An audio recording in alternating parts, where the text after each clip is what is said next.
Hello everyone, welcome back to education. I hope you all are doing good और आप सभी की preparations अच्छी चल रही होंगी।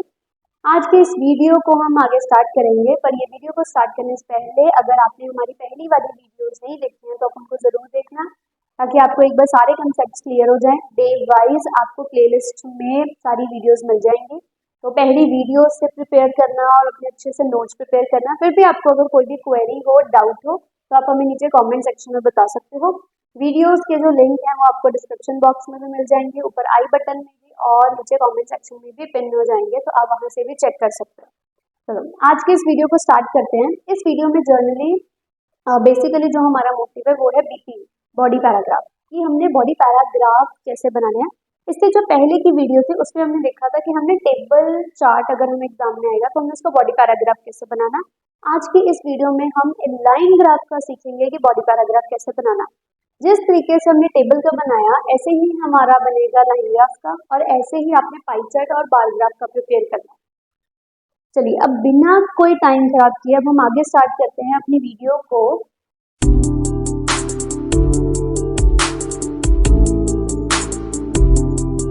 जिसमें हम एक बार क्विक पहले तो एक रिकैप लेंगे कि बॉडी पैराग्राफ होते क्या।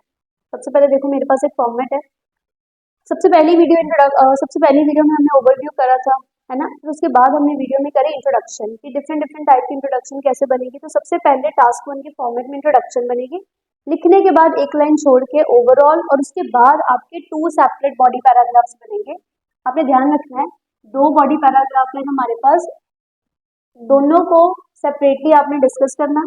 अपने टास्क को जो आपके पास ग्राफ दिया होगा उसकी जो डिटेल्स होंगे सेपरेट सेपरेट बीपीज में डालनी है। फिर उसके बाद आपका जो टास्क होगा वो वहां पे कंप्लीट होगा। एक छोटा सा फॉर्मेट देखते हैं। सबसे पहले मैंने बनाया इंट्रोडक्शन। इंट्रोडक्शन में वही कंसेप्ट हम यूज करते हैं, the given plus graph plus defect plus detail, जो हमने पहले सीखा हुआ है। उसके एक लाइन छोड़ने के बाद आपने वहां पे अपना बनाना है ओवरऑल। ओवरऑल में आपने हाईएस्ट और लोएस्ट के बारे में बताना है। फिर आपका आएगा BP1 और उसके बाद आपने बनाना है BP2। आज के इस वीडियो में हम स्टडी करेंगे कि ये जो BP1 और BP2 है हमने इनको किस तरीके से बनाना है। BP1 को स्टार्ट करने के लिए मैंने यहाँ पे कनेक्टर डाला हुआ है इन डिटेल, ऐसे ही BP2 को स्टार्ट करने के लिए मैंने डाला हुआ मूविंग फर्दर।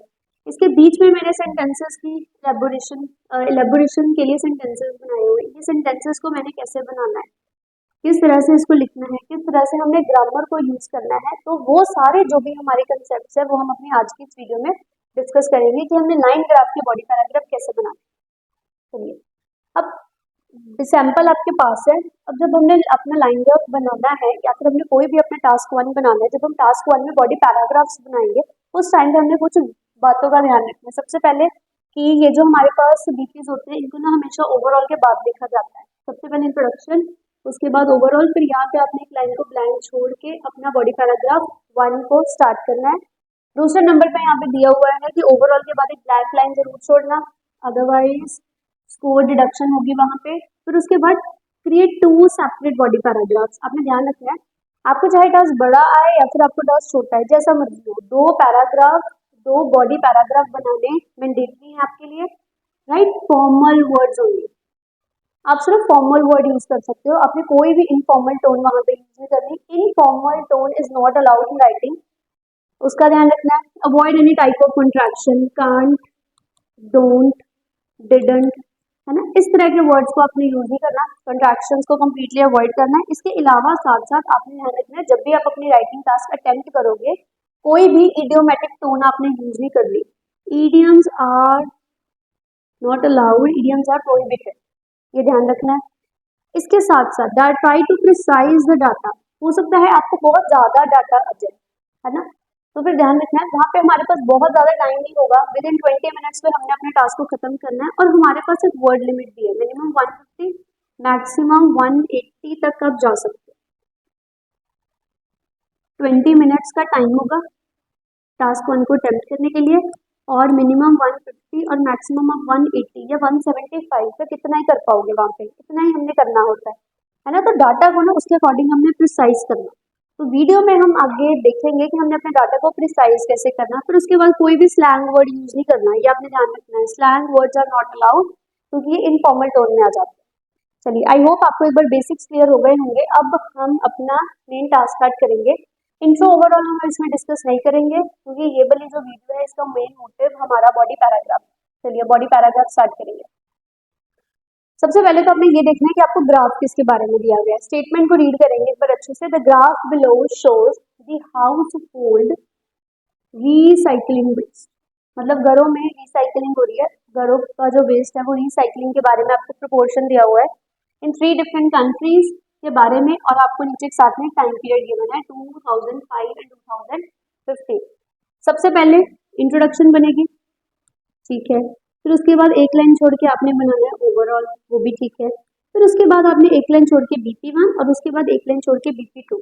अब हम अपने बॉडी पैराग्राफ से स्टार्ट करेंगे कि हमने बॉडी पैराग्राफ को कैसे बनाना। उससे पहले एक छोटी सी मैं आपको बता दूं, मेरे को पता है मेरे पास 2 बॉडी पैराग्राफ है। अब मैंने कौन से पैराग्राफ में कितना पोर्शन बताना है, अब हमने ये देखना। सबसे पहले तो हमने चेक कर लेना है आपको ना स्टेटमेंट में कैटेगरीज कितनी है, कितने टाइप में मेरे को जो डाटा है वो वहाँ पे डिवाइडेड है। यूके, फ्रांस और जर्मनी, ये 3 कंट्रीज है मेरे पास जिसमें मेरा डाटा डिवाइडेड है। इसका मतलब टास्क 3 कैटेगरीज में दिया हुआ है। अगर तो आपको कैटेगरी सपोज 4 कंट्रीज होती तो दोनों ही बीपी ना अपने बराबर रखने हैं। 2 कंट्रीज BP1, 2 कंट्रीज BP2। आपको 6 कंट्रीज होती तो आपने क्या करना है, 3 कंट्रीज BP1, 3 कंट्रीज BP2। अब क्या है, अब मेरे पास ना 3 कंट्रीज है। जब भी इस तरह से ऑड अप्रोच होगी तो आपने ध्यान रखना है BP1 में एक कंट्री ज्यादा बतानी है। अब यहाँ पे BP1 में 2 कंट्रीज आएंगी और BP2 में मेरी सिर्फ एक ही कंट्री बच जाएगी। ऐसे ही आपके पास सपोज 5 होता, फिर से ऑड होता, तो अगर हम इसको बराबर डिवाइड करेंगे, सपोज 4 होता तो 2 2, अब 5 है तो BP1 में ना एक ज्यादा बताना है। आपके पास 7 होता, 7 के टाइम में आपने क्या करना है, 4 + 3 कर देना। 9 होता तो आपने 5 + 4 कर देना। ये आपने चीज का ध्यान रखना है। जब भी आपके पास इवन होगा तो दोनों बीपीज बराबर बनते हैं कैटेगरी वाइज। अगर आपके पास ऑड होगा कैटेगरी नंबर तो फिर आपने ध्यान रखना है BP1 में एक ज्यादा बताना।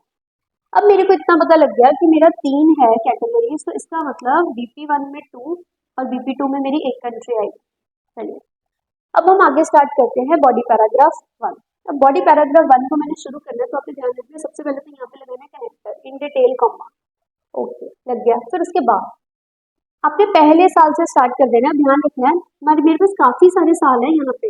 अब मैंने सारे साल का डाटा नहीं बताना, मैंने इसी डाटा को ना प्रिसाइज कर देना है। अब हम ये देखेंगे डाटा को प्रिसाइज कैसे करना है। सबसे पहले पहले साल का डाटा बनेगा। फॉर एग्जाम्पल मैंने सबसे पहले कंट्री पिक करी फ्रांस। क्या देख सकते हो, ये रहा फ्रांस। रेड कलर वाला ये जो दिया हुआ है ना आपको, ये आपको फ्रांस के बारे में बता रहा है। फ्रांस का 2005 में जो डाटा है ना वो 50% है। डाटा मेरे को किसके बारे में दिया हुआ है, रिसाइकलिंग के बारे में। कंट्री मैंने कौन सी पिक करी हुई है, फ्रांस, ठीक है। बस अब इसका मैंने सेंटेंस बनाना है कि इस साल में इस कंट्री में इतना रिसाइकलिंग रेट है। तो देखो मेरी सेंटेंस कैसे बनाया मैंने, सबसे ज्यादा फ्रांस में हुआ है पहले साल में, तो मैंने लिखा सिग्निफिकेंट। सिग्निफिकेंट मतलब क्या होता है, ज्यादा। प्रोपोर्शन का मतलब होता है डाटा मेरा ना परसेंटेज में गिवन है। सिग्निफिकेंट प्रोपोर्शन किसका प्रोपोर्शन है, of recycling was witnessed in France. आप चाहो तो यहाँ पे रिसाइकलिंग वेस्ट भी बता सकते हो, waste was witnessed in France. साल बता दिया मैंने वहां पे 2005 और मेरा डाटा क्या है वहां पे 50%। ओके मेरी पहले साल की लाइन बन गई कि इस साल में वहां पे इतना डाटा जो है वो रिसाइकल हुआ, फाइन, ठीक है।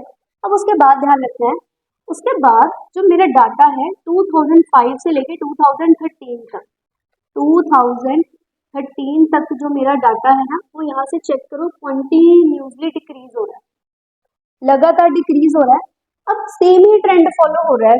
मैं यहाँ पे आऊंगी 2007 पे, मैंने बताना है यहाँ पे डाटा डिक्रीज हुआ है ना।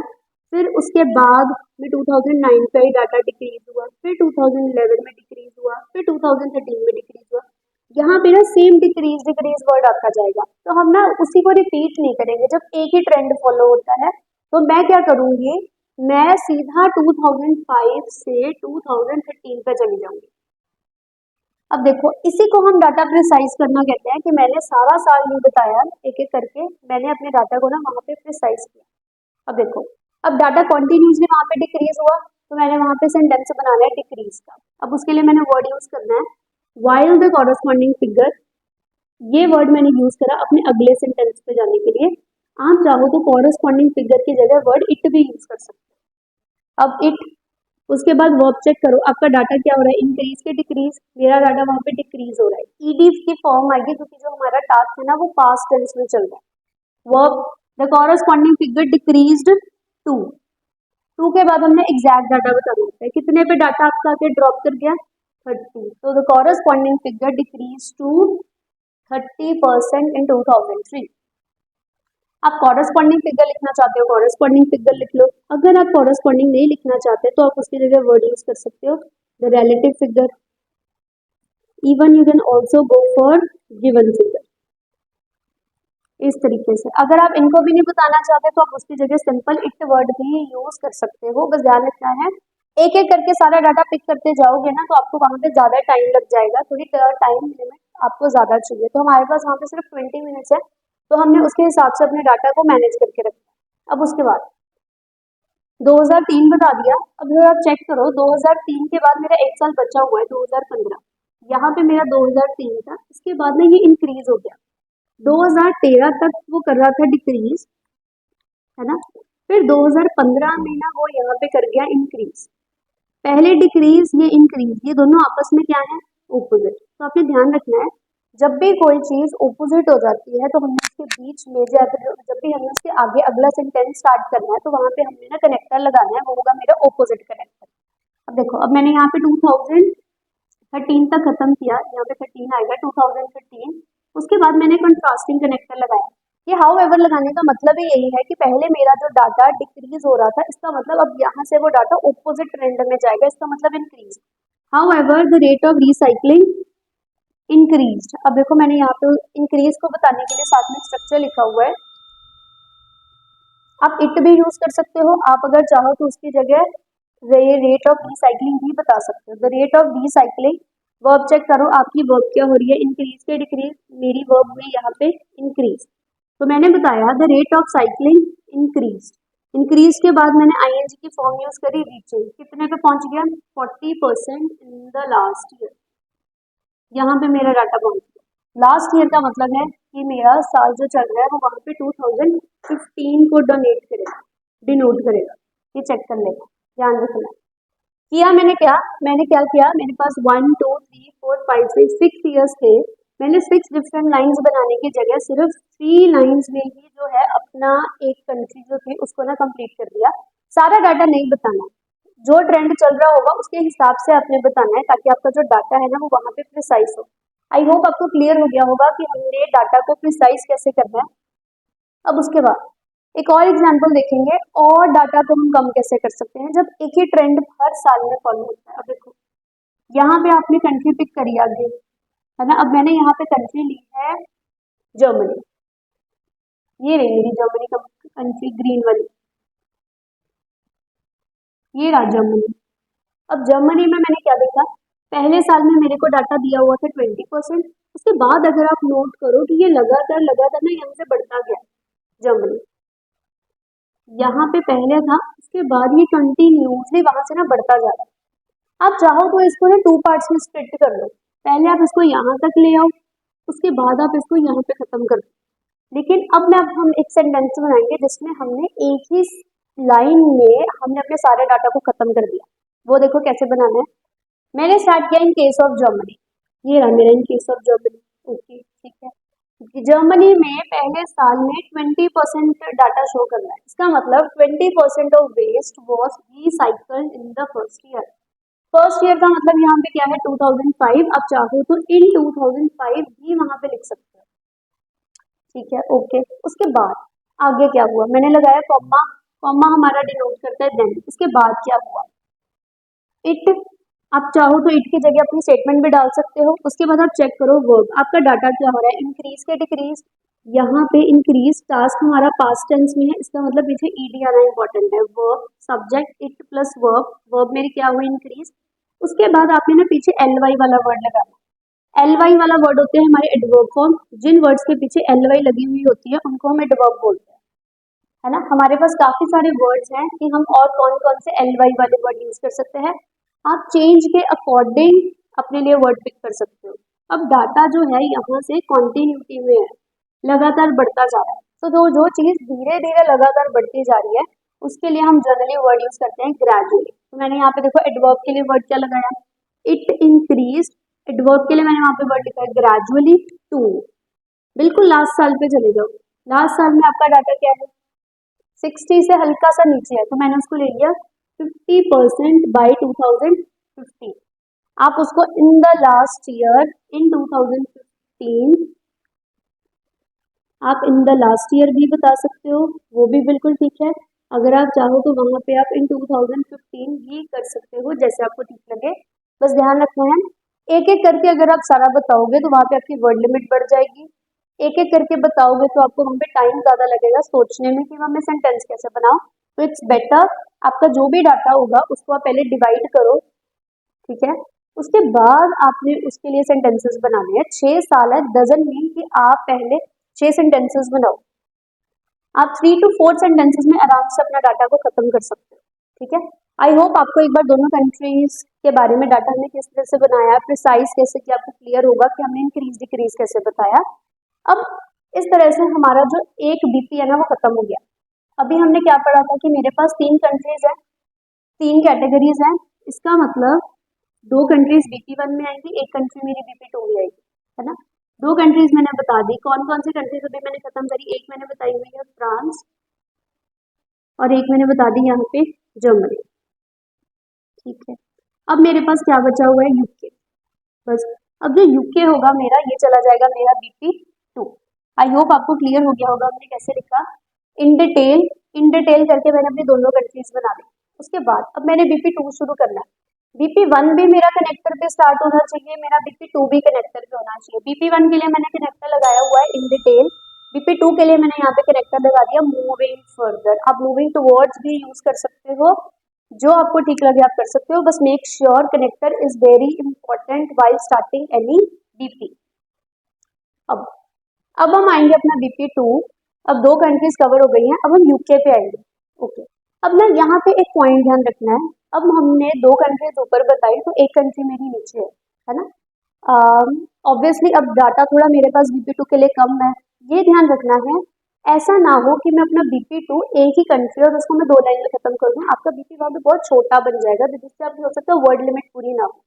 तो डाटा को 6 साल लिखने की बजाय 3 to 4 सेंटेंसेस में इस तरह से डिवाइड करना है कि आपका जो डाटा होगा वो अपनी वर्ड लिमिट को स्ट्रेच कर ले, आपकी वर्ड लिमिट पूरी हो जाएगी। क्योंकि अगर आपका टास्क अंडरलाइन होगा तो फिर वहां पे भी आपकी स्कोर डिडक्शन होगी।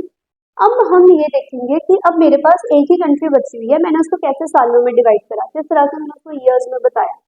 चलो शुरू करते हैं। अब मेरे पास यहाँ पे था मूविंग फर्दर, मेरे पास अब कंट्री कौन सी बची हुई है, UK.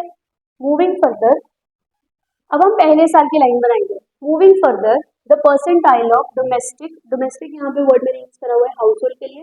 Domestic recycling waste was nearly 35%। अगर आप देखो ये ना इसके बीच में पड़ रहा है, इन दोनों के बीच में। मेरे पास ना एग्जैक्ट नहीं दिया हुआ, तो हम ना इसको अप्रोक्सीमेटली ले लेंगे। आप नियरली वर्ड यूज कर सकते हो कि इसके पास पड़ रहा है, आप इसके लिए वर्ड रफली यूज कर सकते हो।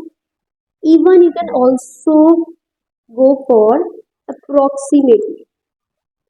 बस ध्यान रखना है अप्रोक्सीमेटली अगर आप लिखना चाहते हो आपको पूरा लिखना है। अगर आप सिर्फ उसके लिए वर्ड अप्रोक्स यूज कर लोगे ना, then it is a short form, it is an informal word, तो उसके लिए आपका वहां पे स्कोर कट सकता है। तो इट्स बेटर आपने पूरे पूरे वर्ड लिखना है। आई होप आप ये वर्ड नोट कर लोगे।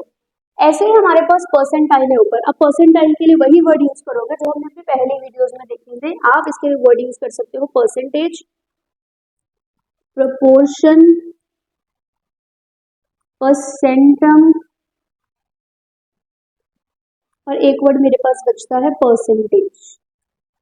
ये वर्ड्स वही हैं जो हमने पहले लिखे थे। अगर आपने नहीं नोट करे हैं तो आप एक बार कर सकते हो, अगर आपने ऑलरेडी लिखे हुए हैं देन नो प्रॉब्लम। चलिए अब हम स्टार्ट करेंगे। सबसे पहले मैंने लिखा कि नियरली 35% जो वेस्ट रिसाइकल हुआ है वो मेरा यूके का है 2005 का। The percentile of domestic recycling waste was nearly 35% in the UK in 2005. ठीक है, फाइन, ओके, मैंने लिख लिया। उसके बाद मैंने पहले चेक करना है कि मैं अपने डाटा को किस तरह से बताऊं। सपोज पहले मैं यहाँ से यहाँ गई, फिर अगर आप देखो यहाँ से यहाँ ना डाटा जो है वो कांस्टेंट है, डाटा स्टेबल है, इतना ही रहा अगले साल भी।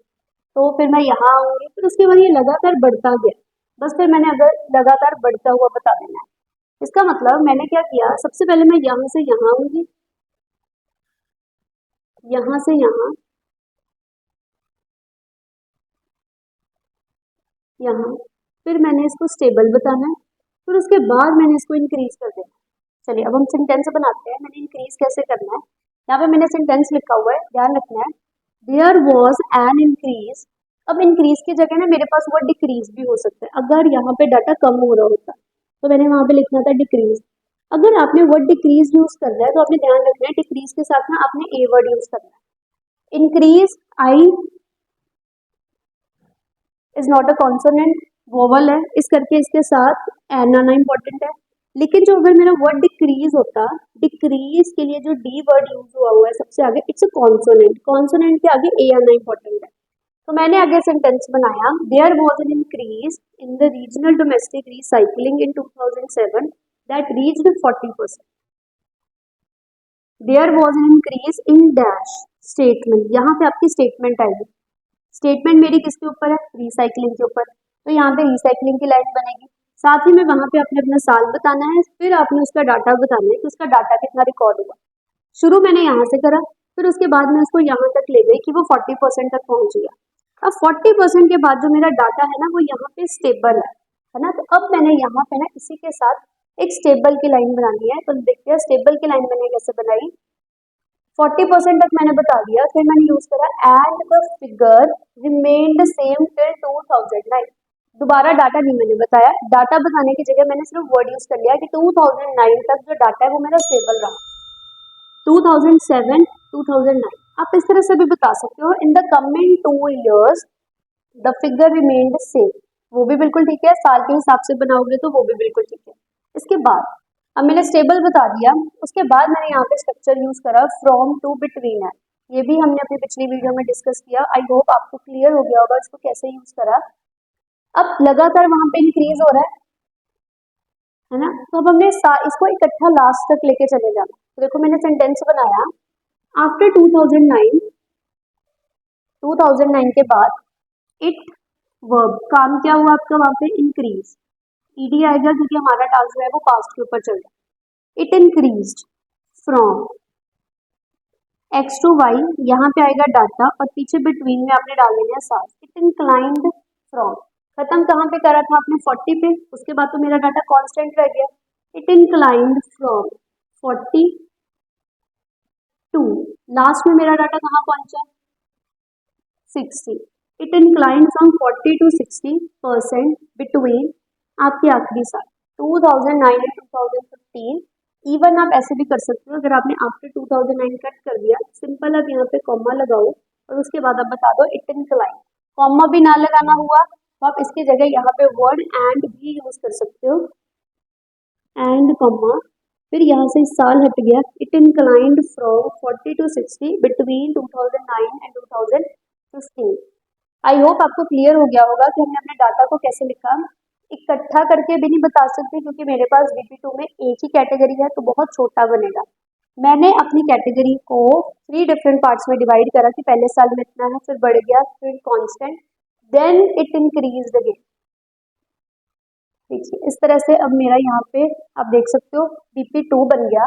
बहुत कम भी नहीं है, बहुत ज्यादा भी नहीं है। इसी बात का हमने ध्यान रखना है कि हम अपने डाटा की इंटरप्रिटेशन कैसे कर रहे हैं कि वो मेरा जो टास्क है वो अंडर लेंथ भी ना हो, ओवर लेंथ भी ना हो। आई होप आपको इस वीडियो से क्लियर हो गया होगा कि BP1 कैसे बनेगा, BP2 को हमने कैसे बनाना है, BP1 और BP2 को बनाते हुए हमें किन बातों का ध्यान रखना है, इंक्रीज डिक्रीज को किस तरह से लिखना है, कॉमा कहाँ यूज करना है, एंड कहाँ आएगा, कॉरेस्पॉन्डिंग, रिलेटिव, किस तरह के वर्ड्स को हमें अपने टास्क में डालना है।